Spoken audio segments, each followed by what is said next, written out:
From Hollywood, it's time now for... Johnny Dollar. Lieutenant Howard, homicide. Oh, hi, Steve. Hi. As you know, I've given orders for you to be confined to your suite out there at the Maples until I can get some of the lap crew out there.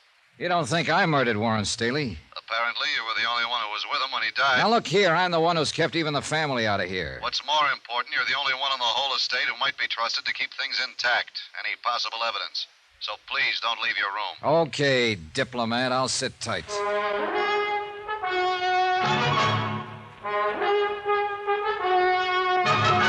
Tonight, and every weekday night, Bob Bailey in the transcribed adventures of the man with the action-packed expense account, America's fabulous freelance insurance investigator. Yours truly, Johnny Dollar.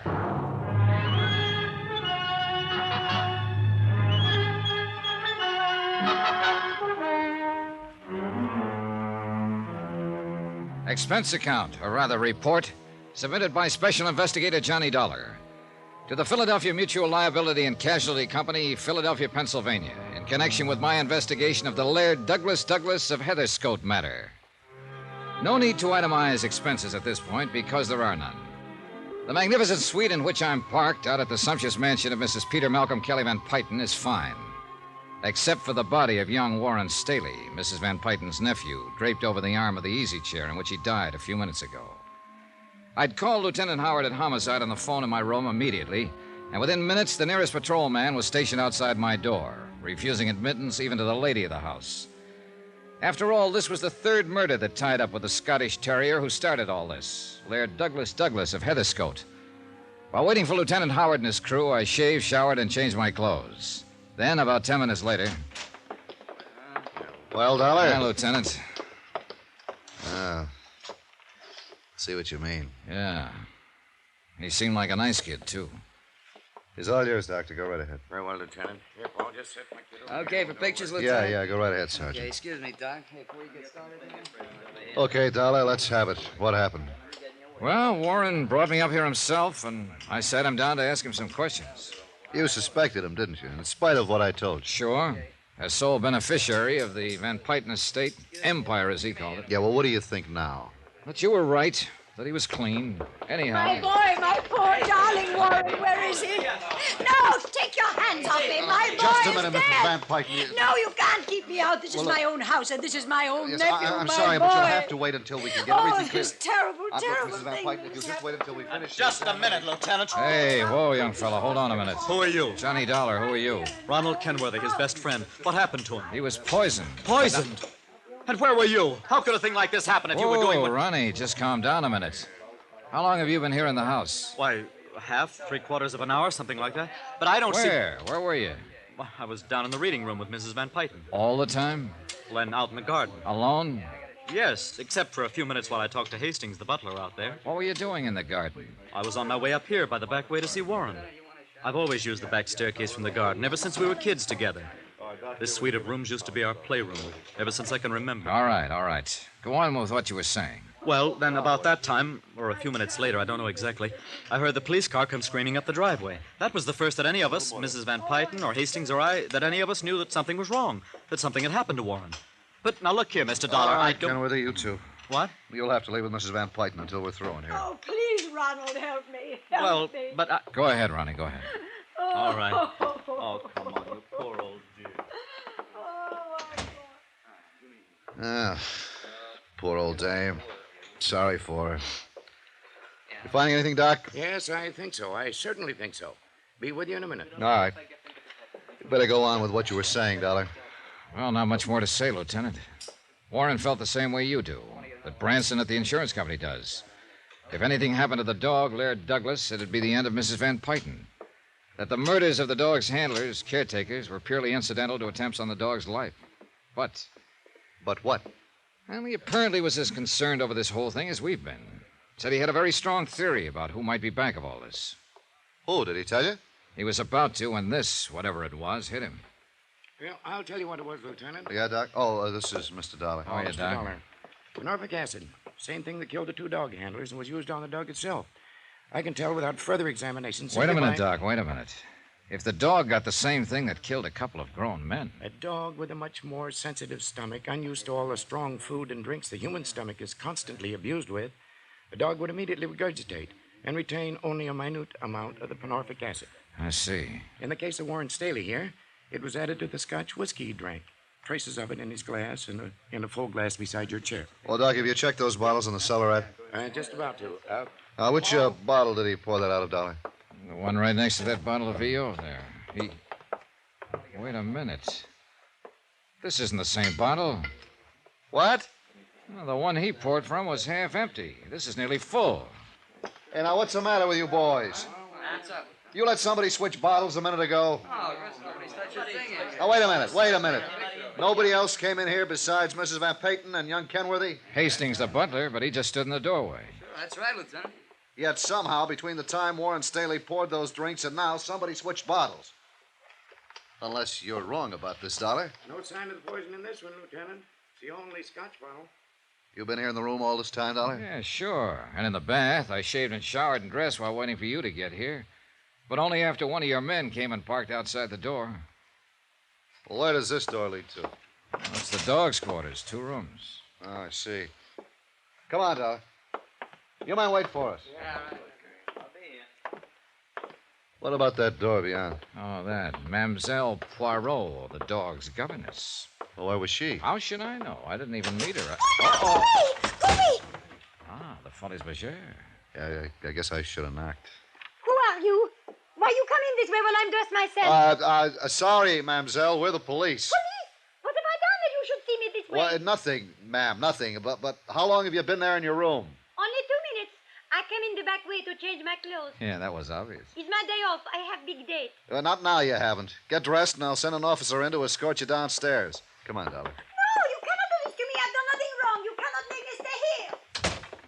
Say, Pete, send somebody around the back way to cover the governess and take her downstairs for questioning. Yes, sir. Hey, Ransom. Yo. And Johnny, looks like you goofed. Hmm? While you were showering, somebody came in through her room, through the dog's quarters, and did the bottle switch on us. Oh, well, then we're even. Yeah, we're...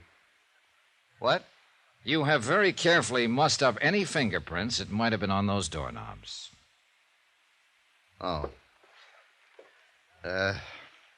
Jerry, see if you can get any prints off those doorknobs back there. Right. If I haven't wrecked them. But, Johnny, if I didn't know about you and your reputation, I'd peg this on you so fast you'd... You haven't been holding out on me, have you? I assured him that I hadn't, then went downstairs to the monstrous living room and sat in while we went through a routine questioning of everyone in the household. I even went through the motions of bodyguarding the dog that had started all this and tried to console Mrs. Van Payton. Results of the questioning? Nothing, Dollar, nothing. No leads. Yeah, so I noticed. The 2 previous murders of the dog's caretakers or bodyguards, whatever you want to call them. Yeah, well, same poison was used then. In their food as well as the dog's. But why? Why, Steve? Why? Why they? To keep them from helping Laird Douglas when it hit him? Well, more likely because those handlers had got wind of the attempt to poison the dog and suspected who was trying to do it. Yeah, that makes sense. Yeah. So there's one thing you're overlooking, Dollar. What's that? The intended victim of this last poisoning was not Warren Staley, but you. Oh, brother, I'm not overlooking that for 1 second. Yeah, and that's why I asked you if you were holding out anything on me. Because it would indicate that you have a lead. Or at least suspicion about someone. Sure. I got a lot of suspicions. Ronald Kenworthy, his old man, the butler, heaven help us, even Mrs. Van Payton. Maybe even you, Steve.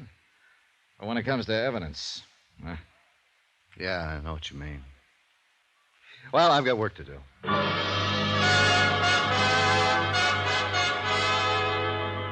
Looking for the proverbial needle in a haystack was nothing compared to hunting for the poisoned bottle of scotch that was no doubt stashed away somewhere.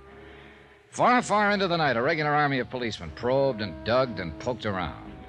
They opened drawers and closets and cabinets, pounded on walls, looking for sliding panels and secret compartments, went through the trash, sifted a trash heap, dug up any freshly turned earth they could find on the grounds, even climbed trees. Yeah, they prowled through attics and basements, looked everywhere. Result? Nothing. Meanwhile, I stayed close to Mrs. Van Payton, and I'll say this for her. In spite of her almost silly infatuation with that dog, she showed real strength of character. We sat alone together in the reading room. I know, Mr. Dollar, there's nothing I can do to bring Warren back. Therefore, there's no point in simply sitting here weeping over it. Yeah, that's true. But it isn't easy because it meant more. I'm sorry. I want to ask you some things, Mrs. Van Pyten. I suppose this is the wrong time, but No, ask me, Mr. Dollar. I think I know what you want to ask, and now that this last terrible thing has happened, I pray that I can help you. Well, I had quite a talk with Warren before he died. Oh, I'm glad. Warren would have been the sole heir to the Van Pyten estate. Yes, he alone would have carried the honor, the prestige of the family after my passing. Oh, no. Surely you didn't think that he could have been behind those other terrible murders. Quite frankly, at first I did. But he told me something else, and it's bothered me. About Mr. Kenworthy and his son. Ronald? Oh, no, Mr. Dollar. He was supposed to be Warren's best friend. You said supposed to be. Well, I Warren don't... made it very clear that if the Kenworthys could somehow acquire the Van Pyten holdings, either by Mr. Kenworthy marrying you... I have told Harrison R. Kenworthy... Yes, I know. If Laird Douglas wins the show from his Kerry Blue Terrier, you'll marry him. Yes. And I still think it's a screwy idea. But the fact remains it's barely true. It's quite true. Neither you nor Mr. Kenworthy has too many years ahead, if you'll forgive me. Mr. Dollar, what... So there's now only one person left to benefit by the death of Laird Douglas, of Warren, of you, and ultimately of Mr. Kenworthy. Good heavens, Mr. Dollar. That's right.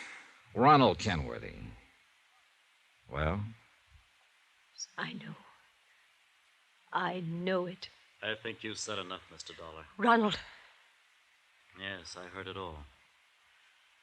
Mr. Dollar, I think you said too much for, shall we say, your health?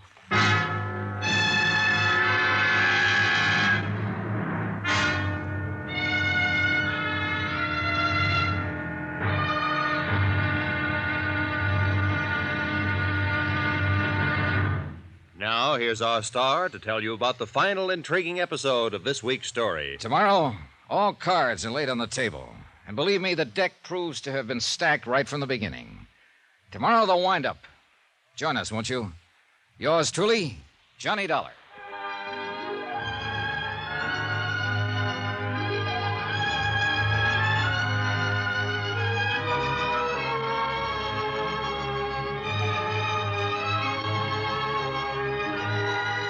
Yours truly, Johnny Dollar, starring Bob Bailey, is transcribed in Hollywood.